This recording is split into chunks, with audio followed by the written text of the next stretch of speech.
आज म तपाईहरुलाई देखाउँछु गाउँमा गुवा कसरी रोप्छ। त यहाँ चाहिँ सानो बिजनहरु लगाएको, यहाँ ठुलो बाबाले फाड्नु हुँदैछ।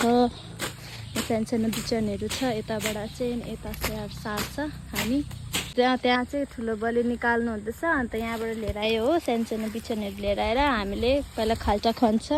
त्यहाँदेखिको चाहिँ यसरी राखेर अन्त हामीले माटोले मजाले भर्छ। त्यसले हामीलाई पकाउनु म गरिदिन्छु।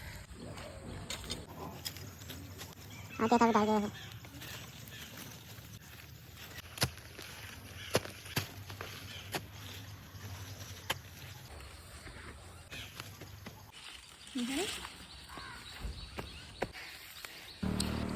यसरी चाहिँ हामीले खाल्चाहरू खन्छ हो।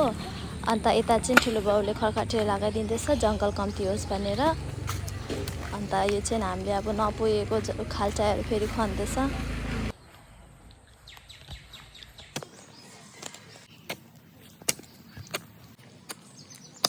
खाल्चा खनेकोमा चाहिँ अन्त यसरी राखेर अन्त हामीले माटोले मजाले भर्छ।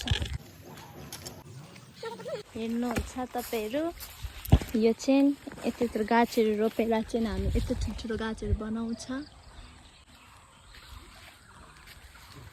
यस्तो यहाँ रोप्दैछ। त्यही कारण हिजो 40 रोप्यो, आज 10 रोप्दैछ। आज यता पनि छ रोप्नुलाई। अस्तिको हावा पानीले यस्तो गाछहरू कतिवटा लडेको छ हो। त्यही कारण अब यो पाली लगाउनु परेछ। यो चाहिँ बारी, बारीलाई चाहिँ गुवा बगान भनिन्छ गाउँमा। यही नै हो मेरो गाउँको टुर। तपाईहरुलाई राम्रो लाग्यो भने लाइक गरिदिनुस्। तपाईहरुलाई राम्रो लाग्यो भने लाइक गरिदिनुस्, कमेन्ट गरिदिनुस्।